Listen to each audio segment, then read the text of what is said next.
morning, church. Mas gising pa yun, 9 a.m. Good morning, church. There you go. Amen. Grace and joy-filled Sunday. Welcome to His Life, Los Angeles. Amen. This is the church that loves God, makes disciples, and impact our world. Amen. We believe in 1 John 3:16. This is how we know what love is, that Jesus Christ laid down His life for you and for me. Amen. We want to welcome anyone who's first time. Amen. Any first timers in the house? Second time, third, fourth. Anyway, let's all welcome each other. Come on, palakpakan natin sa Lord. Amen. If you have kids of all ages from 0 to 18, amen, we have a place for them. We have Baby's Life, we have Kids Plus, and, I believe in the concept of sowing and reaping, amen, as early as now, when they go to Kids Life and hear about God at their level, amen, we're sowing into their lives. Anyone, any teenager in the house? Wala na po. Maybe teenage at heart? Amen, amen. We also have, if you know anyone whose ages are from 12 to 18, we have Wildfire for them. Amen. Over at our annex. Let me read a passage written by David while he was fleeing from Saul, worshiping in a cave. Amen. Anyone who felt like they were in a cave this week? Amen. Psalms 57 verses 7 to 11 from the Message translation says, I'm ready, God, so ready. Ready from head to toe, ready to sing, ready to raise a tune. Wake up, soul, wake up, harp, wake up, lute, wake up, you sleepyhead son. I'm thanking you, God, out loud in the streets, singing your praises in town and country. The deeper your love, the higher it goes. Every cloud is a flag to your faithfulness. Soar high in the skies, O God. Cover the whole earth with your glory. Are you ready to celebrate God's goodness, church? Tayo po tayo. Let's all rise. And let's ready not just our hearts, but let's ready our bodies. Everyone, turn towards that direction and give your neighbor a nice karate chop. Amen. Let's tagtagan po natin yung kabigatan. Amen. Amen. Now let's face that way and return the favor. Yan, tagtagan mo. Amen. Yung stressful na week. Praise God, praise God, praise God. Amen. Amen. Amen. Let's pray. Father, we thank you for this wonderful, beautiful Sunday morning to praise you, to thank you, to celebrate your goodness and faithfulness, Panginoon, in our lives. Ginising mo kami, God. Right now, we're here and we're just excited. We ask, Holy Spirit, you dance over us. You fill us with light. Fill us with your life and your joy, Panginoon, this morning. We're so excited, God, to just praise you and thank you. Lord, we thank you and we give you all the glory, honor, and thanksgiving. This we pray in Jesus' mighty name. Amen and amen. Let's worship.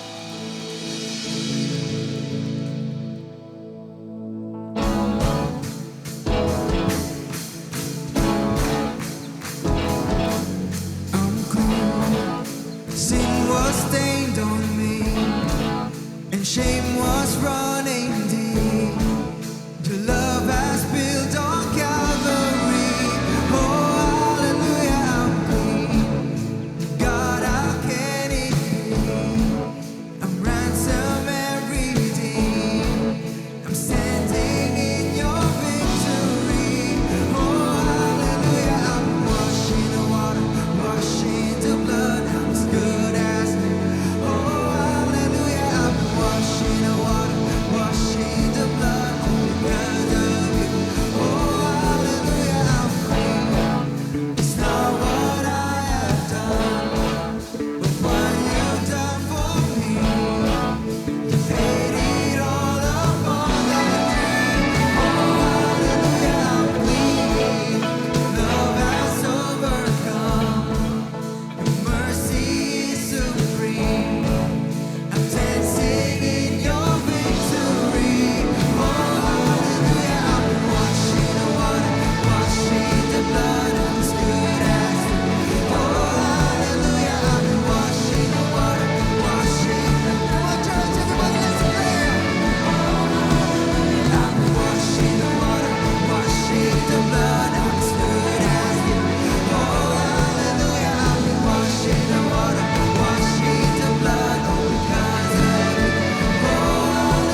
joy, my righteousness. No, I can't stop singing of your never-ending goodness. No, I won't forget it. I will praise your name forever. Oh, I can't stop singing. You are worthy, now and forever. Come on, church, give him praise. Give your all. For he is worthy to be praised and to be honored in this place. Come on, don't stop. Declare his goodness in this place. Oh, give him praise. Worship you, God. Praise you, Lord. Come on, church. If you understand, if you fully understand the love of God in your life, no matter what it is that is going through in your life, these hands are not so difficult to raise for Him. So I come on, church, just raise your hands right now. Let's declare and let's surrender ourselves to the Lord, for He is worthy to celebrate, Lord God. For He is worthy to praise. For He is worthy to give our all. Hallelujah. It's all for you, God. And we will not take this for granted. This is all for you. Praise your name, God. Praise your name. Hallelujah, Jesus. Thank you so much for the privilege of worship, for the privilege of praise, Lord God, that we can just surrender our all to you, Lord God. We love you, Lord God. We give you the highest praise. Thank you, God. We love you. We honor you. In Jesus' name we pray.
You will always be holy, holy forever.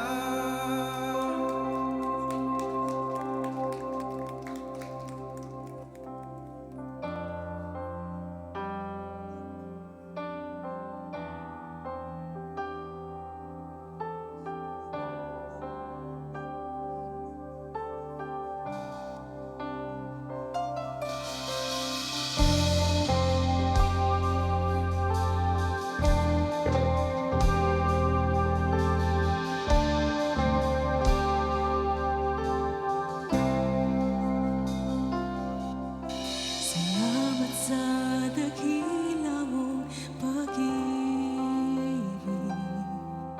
Salamat sa pagyakap mo, Ama. Ang presensya mo ang ninanais ko. Ang puso ko ay para lang sa'yo. Nararapat ka sa papuri, luwalhati at pagsamba. Jesus, ika'y dakilain, magpagkailanman. Nararapat ka sa papuri, luwalhati at pagsamba. Itataas ang ngalan mo, Ama.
Jesus. That is our prayer, Lord. Kayo po ay maghari sa aming mga buhay. Kayo po ay maghari sa aming mga pamilya. Kayo po ay maghari, O God, sa bansang ito, Panginoon. Lord, Los Angeles, O God, and even here in the United States, O Jesus. Lord, you rule, you reign, O God. Kayo lang po ang maitaas, mapuri, magalak, O God. All glory and honor belongs to you, Jesus. And Lord, this is our prayers to you, O God. Kayo lang po, Panginoon. Kayo lang po, Panginoon. Jesus, we need your presence in this place, O God. Manahan po kayo sa lugar na to, O God. Let our prayers be, Lord, for the last time. Let's sing. Loobin mo ang buhay ko'y maging banal mong tahanan. Luklukan ng iyong wagas na pagsinta. Daluyan ng walang hanggang mga papurit pagsamba. Maghari ka, O Diyos, ngayon at kailanman. Loobin mo ang buhay ko'y maging banal mong tahanan. Luklukan ng iyong wagas na pagsinta. Daluyan ng walang hanggang mga papurit pagsamba. Maghari ka, O Diyos, ngayon at kailanman. Maghari ka, O Diyos, ngayon at kailanman. Maghari ka, O Diyos, ngayon at kailanman. Can we just give a clap offering to Jesus? Amen. Amen. All glory, all honor belongs to you, Lord. Bless your word, bless your people, and bless your servant. In your name we pray. And everybody will say, Amen and Amen. Thank you, Jesus. Thank you, Lord. Welcome to His Life, Los Angeles, second celebration. We are the church that loves God, makes disciples, and impact our world. And before you sit down, just greet 3 people and say to them, you look good today. Amen. Praise God, praise God. You look good today. Amen. Thank you, Jesus. We may now all be seated in the presence of God. Thank you, Lord. John 15:1-5, where it says, I am the true vine, and my Father is the gardener.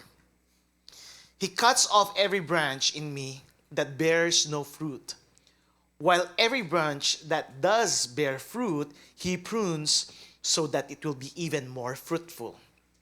You are already clean because of the word I have spoken to you. Verse 4, where it says, remain in me as I also remain in you. No branch can bear fruit by itself. It must remain in the vine. Neither can you bear fruit unless you remain in me. I am the vine, you are the branches. If you remain in me and I in you, you will bear much fruit. Apart from me, you can do nothing. And everybody will say, Amen. Amen. Praise God. Are you guys ready for the word of God today? Amen. Our main text for today, that's John 15:1-5, where Jesus is saying that I am the true vine and my Father is the gardener. Amen. Jesus is our true vine. Amen. If there is this true vine, there is also a fake vine, right? I don't know if you guys already saw like those fake grapes where we were in the Philippines, those rubber green grapes, wherein akala mo parang totoong-totoo na yon. Amen. But when you try to bite them, it's rubbery. Amen. Praise God na hindi po tayo sumasamba ng fake na vine. Amen. Na fake na Diyos. Amen. We are tapped to the real vine, and that is Jesus Christ. And everybody will say, Amen. So in this verse, Jesus identifies himself as the true vine, the genuine source of spiritual life.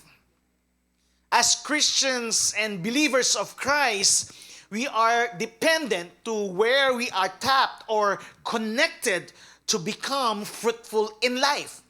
Simple lang po yun. We even discussed and even preached it last Sunday that you are the light of this world. Amen. Do you receive that?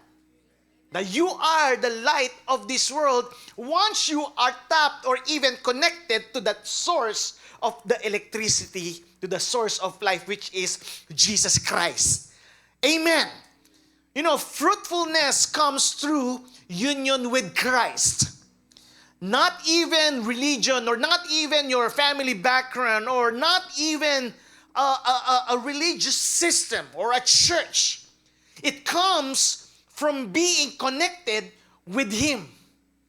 Amen. Once you are connected with Him through our Lord Jesus Christ, then you are fruitful. Ganun lang daw po yun.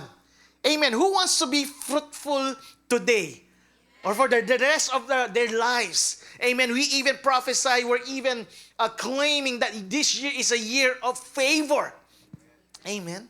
Sino po dito yung until the end of the year, that the year of favor, and they're kind of like, owning that prophetic word in their lives. Amen. Imagine that whatever you touch, it will be blessed. Whatever that you do, it will be blessed. Ang sarap po kaya nun. Amen. Verse 2 where it says, He cuts off every branch in me that bears no fruit. Amen. It's being cut off. While every branch that does bear fruit, He prunes so that it will be even more fruitful. Question: who here doesn't want to get hurt? Amen. Sino po dito yung ayaw yung nasasaktan? Nobody likes being hurt. Right? May it be physically or emotionally. We, as people, whether we like it or not, masasaktan at masasaktan po kayo ng katabi nyo.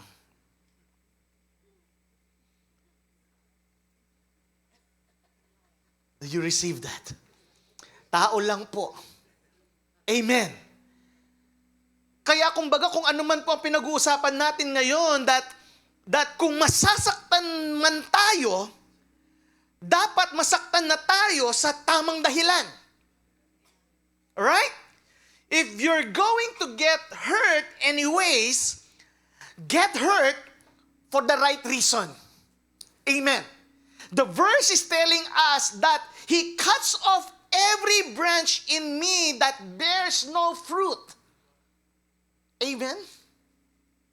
While every branch that does bear fruit, He prunes so that it will be even more fruitful. So the gardener, there are two actions of the gardener. He cuts off.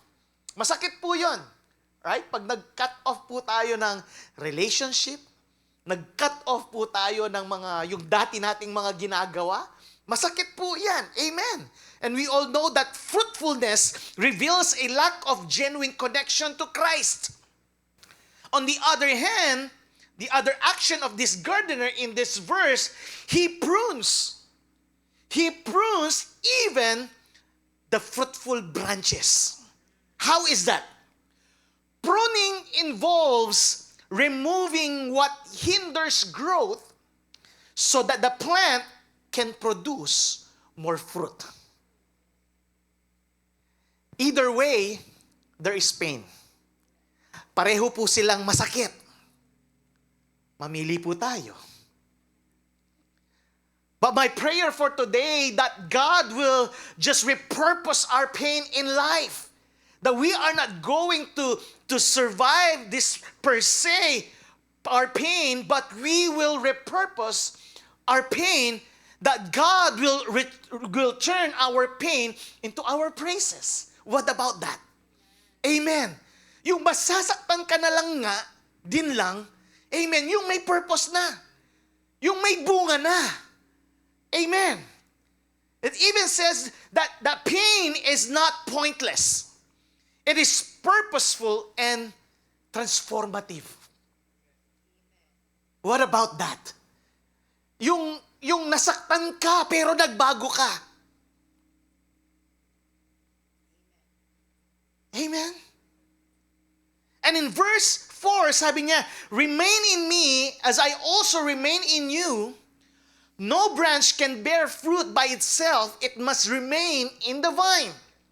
Neither can you bear fruit unless you remain in me. I am the vine, you are the branches. If you remain in me and I in you, you will bear much fruit. And apart from me, you can do nothing. Amen. A skilled gardener doesn't prune a plant because he hates it. No.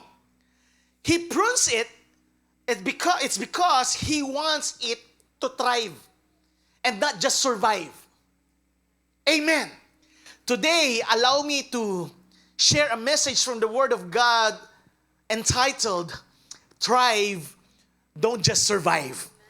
Palapakan po natin si Lord doon. Amen. Hindi po siya dream, believe, survive. Alam mo yun, no? Starstruck. Amen. To thrive is to go beyond success. To thrive goes beyond comfort or outward prosperity. Who wants to thrive in life? Lahat po tayo. And at the same time, God wants you to thrive in life. To thrive, it means to flourish spiritually under God's life-giving presence. That's once we are tapped into the source of life, then you are thriving. Then you are fruitful. Becoming who God created you to be and bearing lasting fruit. I want that. Bearing lasting fruit. Lahat na lang ng ginagawa mo, mabunga. Amen. Whatever you do, whatever you touch, whatever you say, it will be a blessing to people. Amen. That's why whatever you do, like even, Pastor, even when I'm eating, yes. Even when you're eating, you're still praising the Lord. Then you're giving honor and glory to our God. Amen. Whatever that is. Amen. Giving honor and glory to our Lord. You know, biblical thriving is not the absence of struggle, but it's the presence of fruitfulness in Christ through every season. It says there that in Christ through every season. Pastor, even in my bad season, in my lonely season, yes, you are fruitful. What about that? Yung everybody is in crisis already in your job or in your office, then you still bless. Pag ikaw ay nagsalita, pag ikaw ay tumayo, nabibless yung mga tao sa inyo. Amen. On whatever going on in our country right now, in our community right now. Amen. You are still blessed. You are still favored. Amen.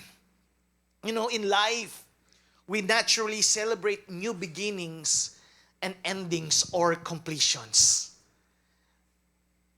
Who celebrates new beginnings like, you know, newborn babies. Whenever we see newborn babies, talaga pong nagse-celebrate po tayo. New married couple, weddings. What else? New house. What about new car? Amen? New office. New desk. Promotion. Sino po dito yung gusto ng promotion? Amen? Yung dati nasa first floor ka lang, ngayon nasa third floor ka na. Amen? We love to celebrate new beginnings. And we also love to celebrate completions. Right? When you see that you only have one last car payment left. Sino pong gusto ng ganon? Yung parang excited ka na, no? Yung last na lang ito.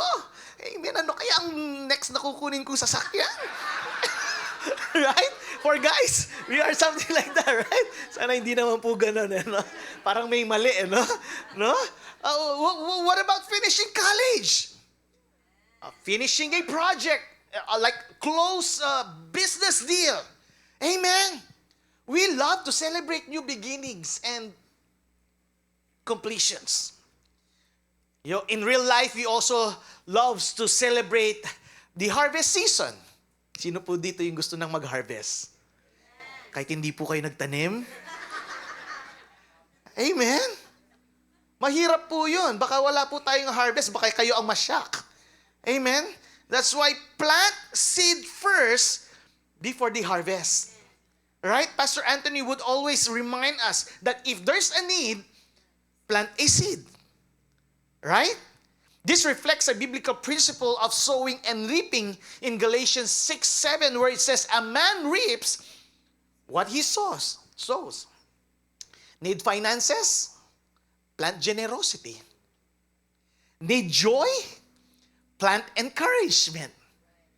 Need relationships? Plant kindness. Need opportunity? Plant service or more effort. Amen. Ganun lang po yun. What about this? We love celebrating breakthroughs. Amen. Celebrating the breakthrough season. But the thing is, you need to be broken first before the breakthrough. Amen. Wala pong shortcut sa buhay. Amen. Sino po dito yung nag-aral ng nursing and then without reviewing, they're just taking the exam? Ang nakakatakot po pag pumasa no? Hindi ako magpapatingin sa kanya. Ganun po kasi ang nangyari sa akin I just simply took the exam. Amen? And praise God, hindi ko po napasa. Sino po ang gustong maging pasyente ko pag napasa ko po yun? Wala po. Amen. No shortcuts. Amen. What about this? Celebrating answered prayers. Who's praying for something here in their lives? Amen. The promotion. Praise God that my daughter has now been promoted to high school. Amen. Ang bilis po ng panahon. Kagabi ko lang po nalaman na high school na pala siya. Hindi ko po kasi alam kung ano yung grade 1, grade 2 sa atin. Di ba? Amen. What about promotion in your work, in your workplace? Amen. You're praying for promotion, but the thing is, are you doing something? Or baka naka-Facebook ka lang the whole day, and then you're praying for promotion? Do something. Amen. Are you really working? What about this? Celebrating the tangible or the visible blessing of God. Those dream vacation that has been in your bucket list. Your dream car. Or that your name will be in that title of a property. Amen. Sino po dito yung nagpipray ng mga ganon? Ng mga panalangin? Amen. Lahat po tayo, we just simply celebrate the intro and the ending. But what about in that middle part? That between planting and harvesting season, there lies this painful, hidden process that few people enjoy. And this is what we call the pruning process. Amen. The pruning process. We always love celebrating introductions or the ending of the story. But between planting and harvesting season lies a painful, hidden process few people enjoy. That is the pruning process. Pruning is proof of the gardener's care. It takes passion. It takes this love on what you do for you to prune. And if God is pruning you today, it's because that He sees more fruit in your future than you can see right now. And everybody will say aloud, Amen. Naniniwala po ba tayo doon? Sino po dito yung pinuprune ni Lord? Yung may konting sakit ng loob. But God is telling to us right now, it is because He sees more fruit in your future than what you can see right now. What you see right now is yung katiting lang ng balak ko sa inyo. Amen. He just wants the best for us. He will not settle for better or yung good. He wants the best for all of us. And everybody will say, Amen. In the same way, God sometimes removes things from our lives. Not always sinful things, but even good things that keep us from becoming our best for Him.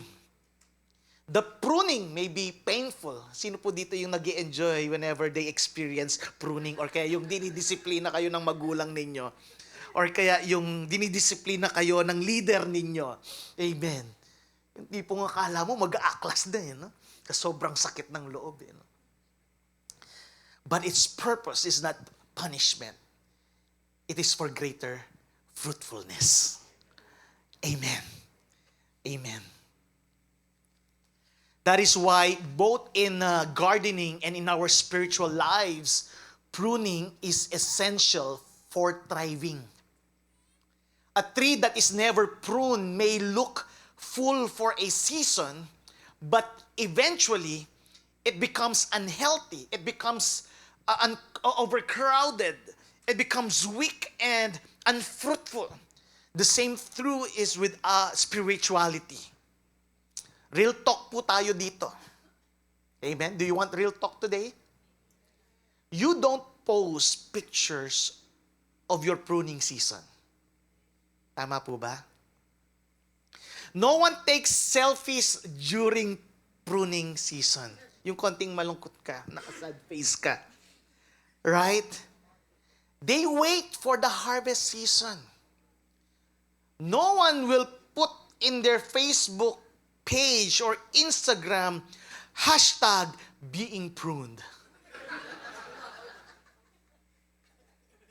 Mostly, of course, we're waiting for that time where we can post our hashtag blessed, hashtag favored.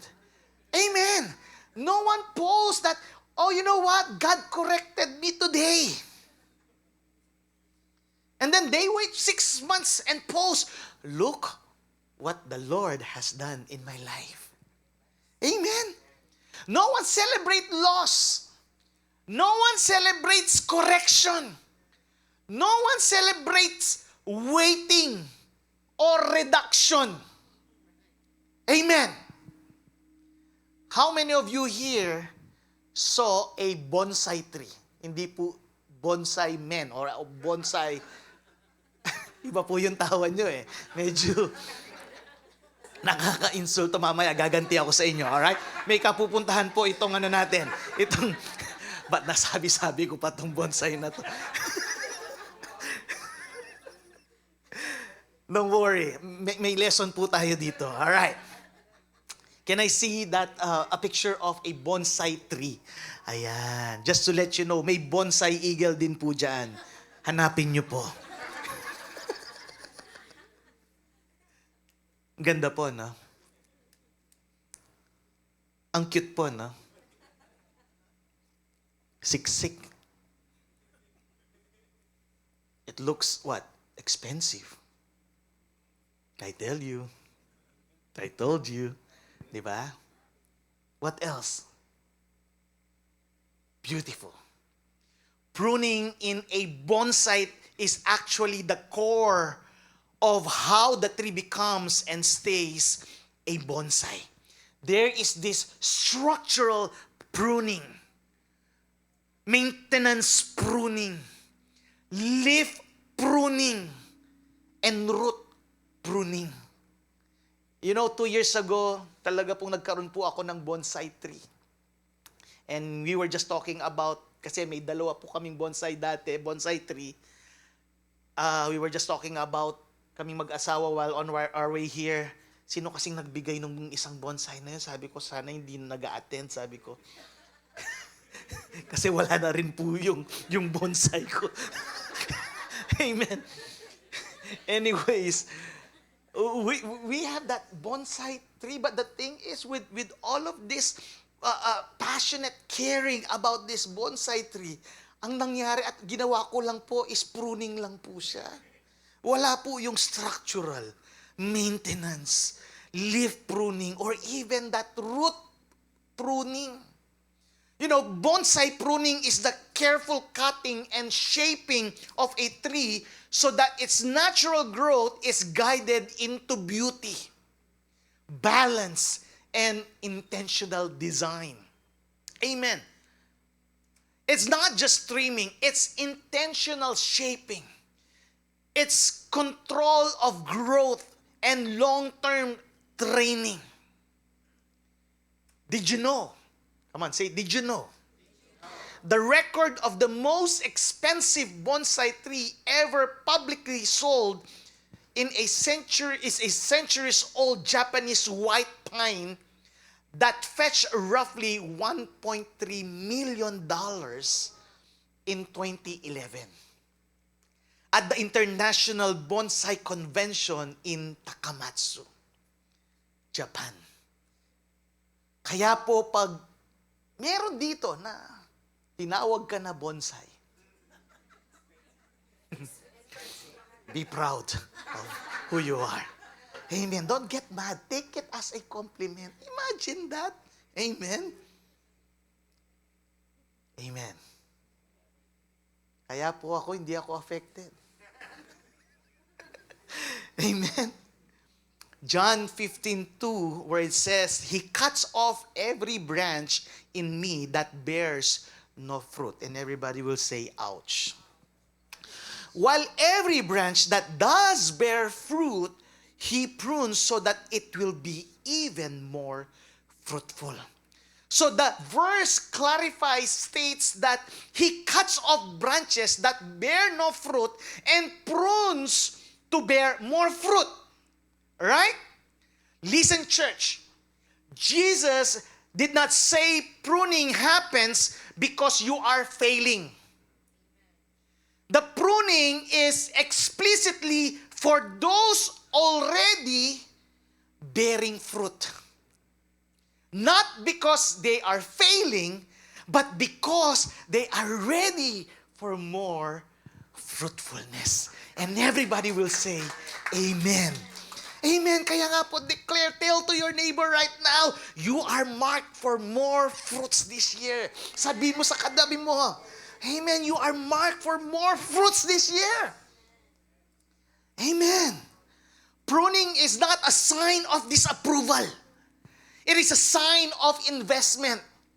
The gardener, just like the most expensive bonsai tree grower, sees potential, not a failure. And trims away what's draining that energy so the good stuff can grow stronger. Kaya nga po, inaalis po yung mga hindi dapat, dried leaves or dried stems. Amen? Because of that, if there's like an energy that goes up, it will no longer go to those dried leaves. Hindi po nasasayang. Napupunta po doon sa mga healthy leaves. Amen. And pruning often happens because you are fruitful. What about that? Amen. Kaya nga po, don't worry about pag ikaw ay nasa pruning season right now. Amen. Because pruning often happens because you are fruitful. Sometimes, the pain in your life is not punishment. Sometimes, it is a preparation. Amen. Let me encourage somebody today. Don't just survive this season, but thrive. Why?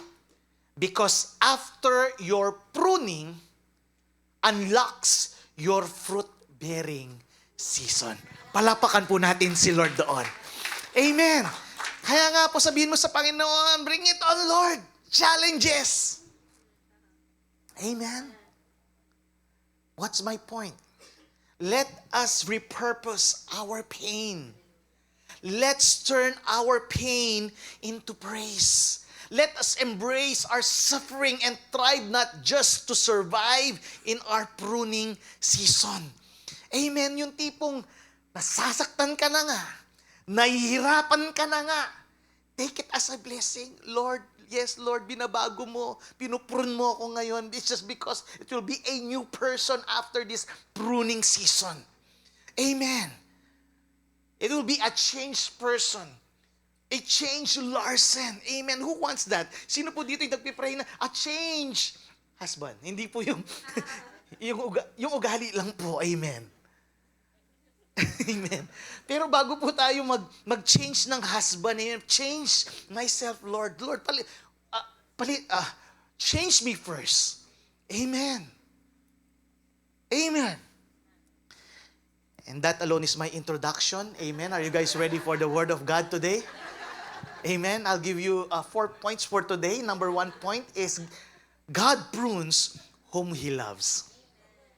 Sino po dito yung napuprune na ng Panginoon ngayong season na to?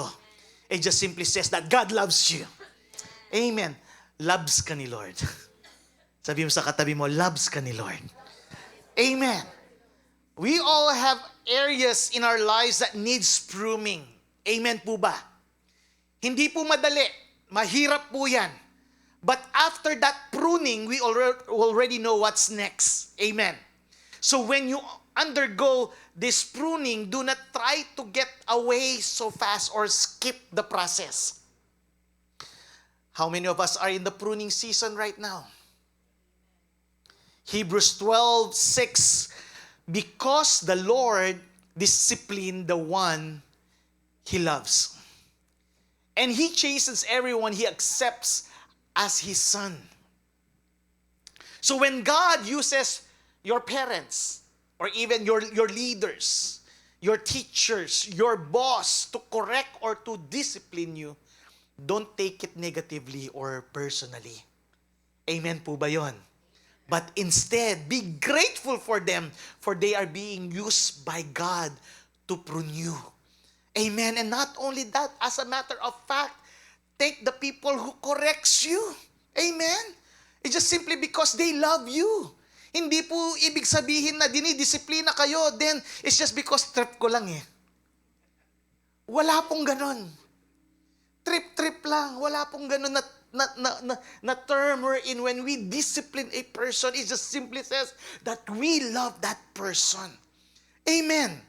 Charles H. Spurgeon once said, it is doubtful for God to bless a man unless He hurt him deeply. Unawain po natin ng maayos yun. Sabi niya, it is doubtful for God to bless a man unless He hurt him deeply. Minsan po, maabot po tayo dun sa sagad-sagaran. Amen. Then that's when we start entrusting and just believing and obeying God. Sometimes it takes painful experiences to fully prune us so we can be fruitful. It takes pain so we become more like Christ and so Christ can shine in our lives. To God be all the glory. Just like when you see an expensive, perfectly pruned bonsai tree, you cannot help but wonder who is the gardener who took time and had the skill to make this tree beautiful. And then the pride goes not only to the bonsai tree, but it goes to the gardener himself. In the same way, when we look at a life that bears so many fruit and a life that is so thriving, we should ask the same question, look who has been tending that person. Sino kaya ang nag-aalaga niyan? Sino kaya ang nagtitiis diyan sa katabi mo? And the glory goes to God. Amen. Palapakan po natin si Lord. A careless gardener lets things grow wild, but a good gardener gets involved. Let me further explain. A careless gardener does nothing. They let weeds take over. They don't prune. They don't water. It's just simply, just wait for the rainy season. Basta may sunlight naman bukas, okay lang yan. Amen. The garden might survive, but it won't thrive. It becomes messy, tangled, and even unhealthy. On the other hand, a good gardener actively tends the garden or get hands on every mud, and he's very much involved. They pull the weeds, water the plant, prune dead branches, and guide the plants to grow in a healthy direction. What is the outcome? The garden flourishes because someone is paying attention to it and putting in the work. Amen. You know, God loves us too much to leave us to spiritually stagnant. And we don't want to be stagnant in life. Ang stagnant water po, mabaho yan. What else? God loves us too much to leave us to this emotionally unhealthy, prideful, or even distracted and overgrown with things that drains our life. You know what a loving God does to His children who He loves so much? He will confront our dead habits. Mangingialam po si Lord dun sa mga dead habits natin. So you'll binge a 12-episode Netflix, 30 minutes each, with a second thought, yet you haven't even opened the book of Psalms, and now we are already in the book of Ezra for the month of June. Amen? What else? He will confront our toxic attitudes, our unhealthy relationships. Maybe you are still stuck in that wrong relationship or still holding on to that wrong person. Maybe you are still around that wrong crowd. What else? God will just confront our hidden pride and misplaced priorities. Amen. Who among you here are proud to be humbled? Say aloud, amen. May sumabit po. Banda doon. Amen. Masama po ang tingin sa akin. Amen. A gardener understands something a branch does not. Do you think the bonsai tree enjoys the process of having its branches twisted, tied, while the gardener shapes it? Wala pong nag-i-enjoy habang dinidisiplina tayo, tinatali tayo. Kung makakapagsalita lang po yung bonsai na yon, sisigaw ng tulong. Amen. Or does the bonsai tree enjoy it while the gardener prunes some of its branches, including the healthy ones? Imagine that. In our verse, it's including the healthy ones. Amen? And more branches does not always means more fruit. Sometimes, a tree spends too much energy maintaining unnecessary growth. Likewise, some people here are busy. May nakita na po ba kayo na taong yung parang aligaga sa lahat? You thought that he's really busy, but not fruitful? Amen? Active, but not effective? Crowded, but not healthy. God removes what drains our spiritual life. Amen. And God loves whom He prunes. Number 2 pointers. Pruning is painful because it involves loss. Again, pruning is painful because it involves loss. It's not easy to prune. Mahirap pong magtanggal ng mga matatagal nang may nakadikit sa ating mga buhay. Amen? Maybe it's time for you to remove those vices of that Marlboro or Winston in your life. Hindi si Winston, okay? Maybe it's time for you to remove those wrong people in your life. Or maybe it's time for you to just leave the place where you don't belong. Yung hindi na po tayo para doon. Amen. Ayaw na natin si Banaya Dueski. Amen. And even pruning always feels backwards. Just as hair scissors cut our hair shorter, or sometimes nearly all the way off, so it can regrow stronger and healthier. Sino po dito yung sinubukan ng gupitin yung mga pilikmata nila? Amen. If you're curious about that, amen, pangit po. Pero kung gusto nyo pong itry, mamaya na lang sa bahay. Pag wala po kayo next Sunday, alam na po namin. Amen. Why cut something that is already growing or even something that looks alive? Amen. That's even my question. Because God sees what we cannot see, and maybe it is only good and not yet the best. Amen. I don't know if you still remember that illustration story we always say in our preaching, the bamboo story. Sino po dito yung nakaka-remember nun? Praise God, wala. Next week na lang po. Next week na lang po natin kukwento. Or right now. There once was a young bamboo shoot growing in a grove near a village. It was tall and green, swaying gently in the wind. But the old gardener who tended the grove knew that bamboo grows strongest when it is shaped by the blade. One morning, the gardener took his pruning shears and cut the bamboo's lower branches, those that were weak or dying. The bamboo shivered.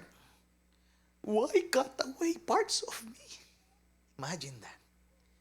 It whispered to the wind. Ano po ang reaksyon ng gardener? Yes? Wala, hindi niya narinig eh. Ang wind lang po ang kausap niya. But the wind answered that question, why cut away parts of me? The wind answered to this bamboo, to make you stronger. Sabi ng wind. Anong reaction ng gardener? Wala din po. A season passed and the bamboo grew taller.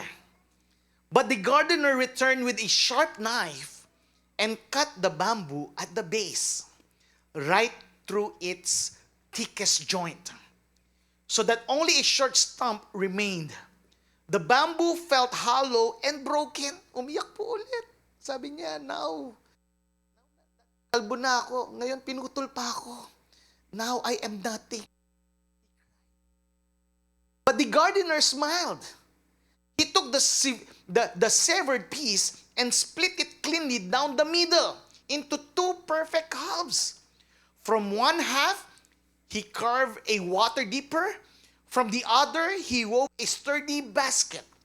And from the root stump left in the ground, a new shoot pushed up, greener and thicker than before. The bamboo learned this, that being cut does not mean being destroyed. Again, that being cut does not mean being destroyed. Sometimes you are pruned to bear more fruit. Sometimes you are cut to made useful. And sometimes you are split in half so that you can serve in two ways at once. The root left in the earth knows that every cut is a new beginning. And everybody will say, Amen. Amen. Praise God, hindi po tayo bamboo. Amen. Sino po yung gusto maging bamboo dito? Amen.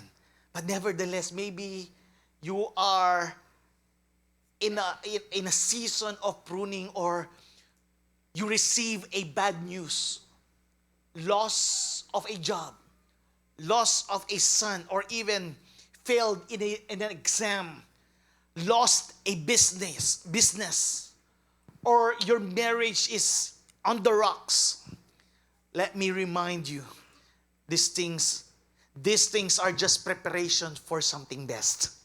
Amen. God does not waste any bad experiences. And everybody will say, Amen.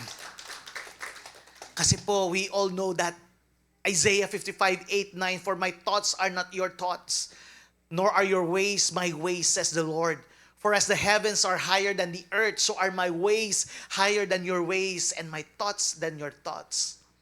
Sometimes God prunes our comfort. God prunes our self-dependence, our wrong ambitions.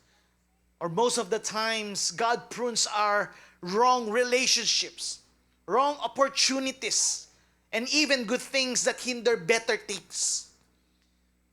God is not committed to your comfort as much as He is committed to your transformation.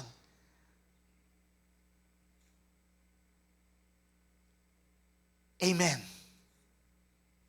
Ang kailangan po ng Panginoon, ang tinitingnan po ng Panginoon, kung may pagbabago, change lives. Amen. You know, even an athlete cuts weights to perform better. Sino po dito yung all those who are cutting weights, say aloud, Amen. Amen. I even started it last week. Sa bahay po, nagpa-practice na po ako ng pickleball. Gumaganon na po ako. 100 swings before I go to the court. Amen. Or even a sculptor removes stones to reveal beauty. Or even a very good surgeon cuts to heal. Likewise, God removed things not because He hates us, but because He sees what we can what we can become if those things are taken away.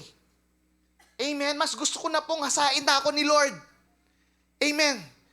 For Him to just mold me on the way how He wants me to be. Amen. God loves whom He prunes. Pruning is painful because it involves loss. Number 3, pruning creates room for greater fruitfulness. Who wants that?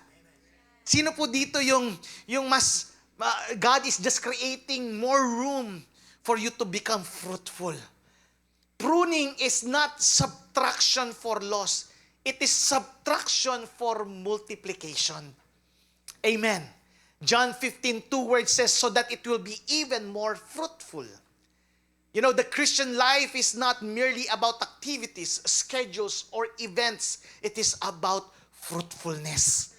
Amen. Kung ikaw ba ay naging mabunga, nang ikaw ba ay may purpose sa lahat ng mga ginagawa mo.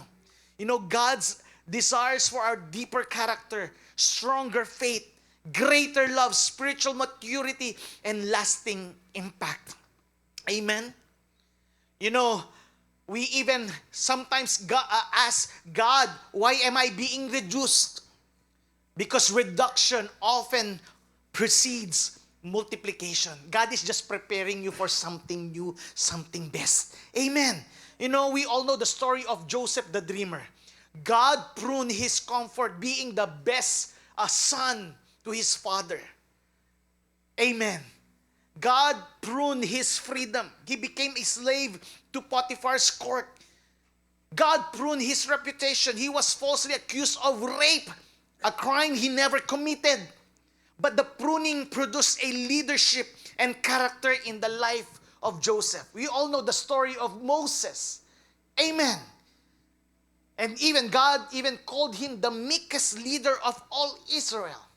The story of Peter, being the leader of the group, being the voice, the spokesman. Peter's failure and brokenness pruned his pride. But the loud fisherman became a humble leader. Imagine that he preached to these 30,000 people, and 30,000 people got saved. In just one preaching. Imagine that. Amen. I may not know of what kind of pruning that you're experiencing right now. But I am certain that there are dead areas in our lives that needs pruning or even surrendering to the Lord.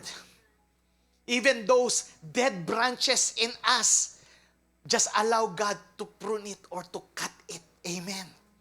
Jesus also spoke about cutting off every branch that bears no fruit. Dead branches must be removed. Dead branches consume energy. It blocks sunlight. It invites disease and hinder healthy growth. Spiritually speaking, dead branches may include those unforgiveness, those bitterness in your heart, those compromise, or even secret sin that you do every day of your lives, those toxic thinking, those worldly attachments. Amen. Some people ask God for growth while holding tightly to dead things. Nagpipray ka pa nga eh. Lord, I want growth in my spirituality. But you're holding tightly to those deadly things. You cannot thrive while feeding what is killing you. Again, let me repeat that. You cannot thrive while feeding what is killing you. That is why Galatians 5:24 says, those who belong to Christ Jesus have crucified the flesh. No compromise. It's whether you are in or out. It's whether you do sin or not to do sin. Pwedeng half sin? No. Amen. Amen. And lastly, that our goal is not survival. It's fruitfulness. Amen. When we accepted Christ Jesus as our Lord and Savior of our lives, He did not save us merely to exist spiritually and just wait until He comes back again. He saved us to bear fruit. That whatever we do in life, there is this fruit. When some ask you, how are you today? You answer, I am better than yesterday. Amen? Why? Because that means that change is happening in your lives. And what was good yesterday has become better today. Amen? Hindi po yung tinanong ka, how are you today? Oh, same old, ganun pa rin. Isn't it that you're praying for that God will bless your business? Pero pag tinanong ka, ang dali mong makalimot. Oh, kumusta na yung business mo ngayon? Ayun, matumal pa rin. Ganun pa rin. Amen. You think God will just simply bless that business if you even prophesying na matumal pa rin hanggang ngayon? Amen. This is just a survival mode and not a fruitful mode. That's why God is telling to us right now, John 15:5, if you remain in me and I in you, you will bear much fruit. Amen. Do you receive that in Jesus' name? That this year is a year of favor. Amen. That we will bear much fruit. Amen. Yung alam niyo po yung liglig, siksik at umaapaw. Amen. That you are not only blessed, but you are blessed above more measure. Amen. Yung umaapaw na pagpapala so that you will also be a blessing to other people. Paano ka magbe-bless kung wala ka ng sobra-sobra? Sakto lang yung blessing ng Panginoon sa'yo. Who wants more blessing here from the Lord? Amen. Did you know that the healthiest branches are not the ones fighting the gardener, but the ones remaining connected to the vine? That is why thriving Christians are not perfect Christians. Who would say that, or even could attest that they are perfect Christians now? No. A thriving Christians are not perfect Christians. They are what we call surrendered Christians. Amen. Ang tendency po kasi sa ating mga buhay, we tend to control things in our lives, wherein it just simply says, Lord, I surrender everything.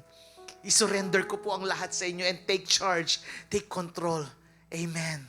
And everybody will say, Amen for that. Let's just all stand right now and let's just give a clap offering for the Lord. Amen. Thank you, Jesus. Thank you, Lord. Amen.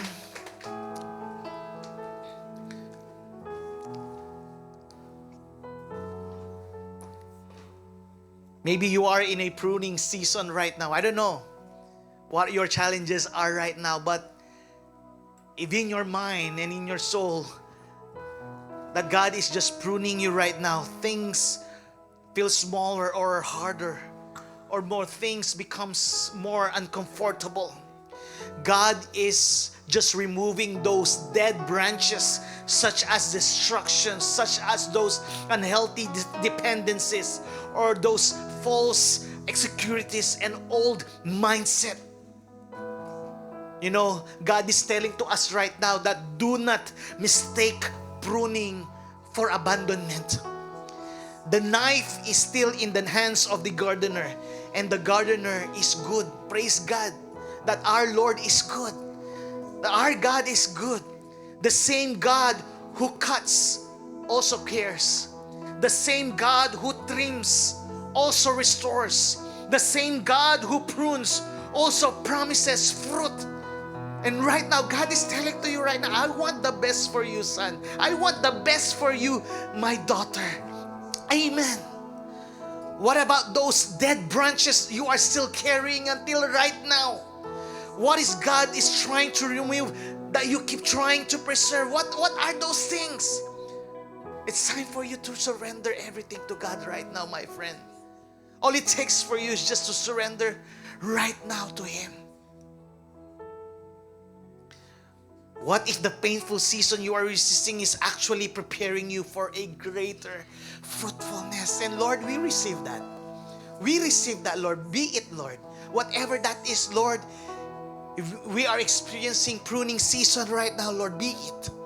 Be it, oh God. And right now, while your eyes are closed and your heads are bowed down, I don't want to miss this opportunity.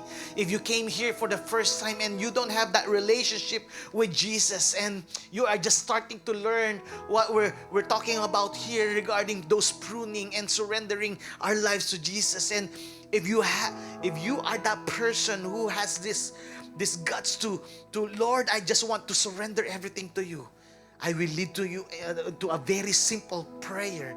And if that's you, just raise your right hand right now and say this prayer, Lord Jesus. Come on, say with all of your heart, Lord Jesus, I need you today. I am a lost sinner. And I thank you for loving me and accepting me despite of my weaknesses. I realize my need for you. I cannot do it all alone. Teach me to trust in you more, to believe in you more. I accept you as my personal Lord and Savior of my life.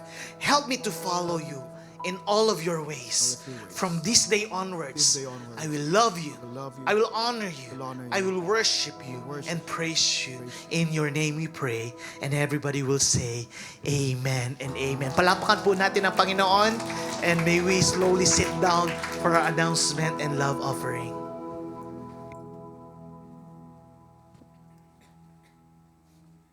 Amen. Thrive, don't just survive. If you don't bear much fruit, you'll be cut off from the vine. Does that hurt? If you do bear fruit, you'll be pruned. Does that hurt too? So either way, there is pain. The unfruitful branch is cut off. The fruitful branch is pruned. One pain leads to separation, and the other pain leads to growth. One pain removes you from the vine, and the other pain makes you more like Christ. And if we're going to experience pain either way, why not choose the pain that produces purpose and fruitfulness? Amen. So all together, Let's say, Lord, I embrace the pruning. Amen. Amen. So for announcements, parking and valet ministry is now available for our 11 a.m. celebration. We encourage everyone though to come before the time. Amen. Amen. You know, the service is available for the elderly, pregnant women, and the persons with disabilities. Please pull your cars near our front doors and turn on your hazard lights so our team can recognize your car and provide a spot for you to park your car. Amen, amen.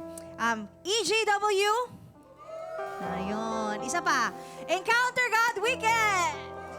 Yay! All right. For Women's EGW, we have the dates now for September 24th to the 26th. And for Men's EGW, it's gonna be from October 29th to the 31st. So as early as now, you know, magpaalam naman po tayo sa work. Amen. And invite for our Encounter God Weekend. Praise God. Seeking Jesus Bible reading. Like Pastor said, for the month of June will be from the book of Ezra. Amen. Sino po nag-enjoy? Nag-enjoy sa Psalms and Proverbs?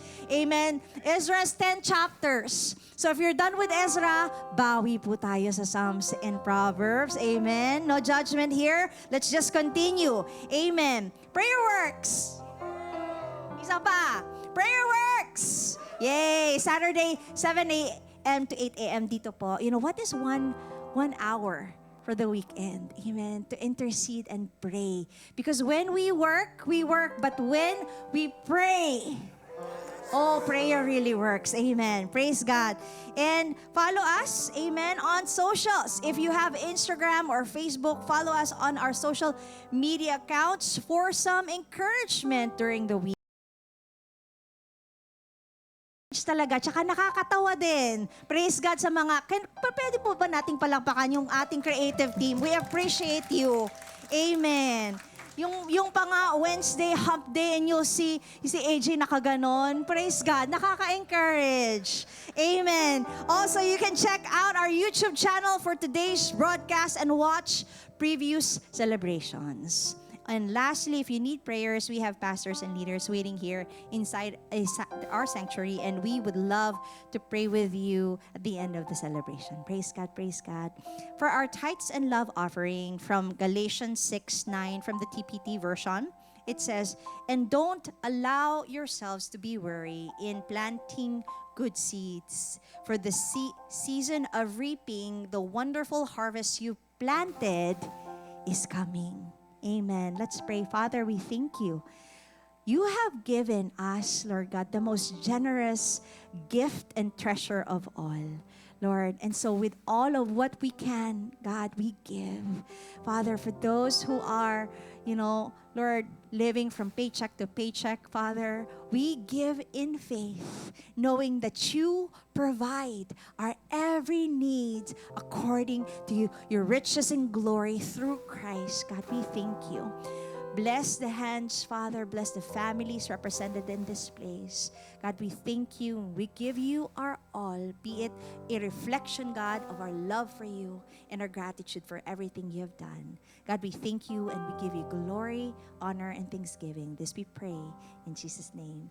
Amen. Ways to give are posted on the screen in my back, and you have the black box if you opt for cash or check. Praise God.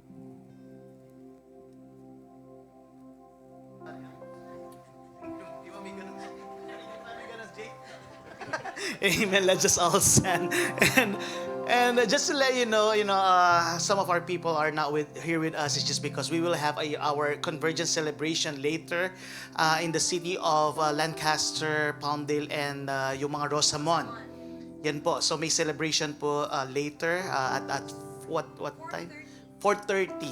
Amen. We'll just pray for them. Amen. And we're praying for another church to be planted in the city of Palmdale, Lancaster, and that Rosamond. Grabe po. We just appreciate those people who drives here every Sunday. That's like 1 hour and 30 minutes drive without traffic. Partida pa po yun. Amen. Let's all raise our hands. Let me just bless you. The Lord bless you. The Lord keep you. The Lord make His face shine upon you.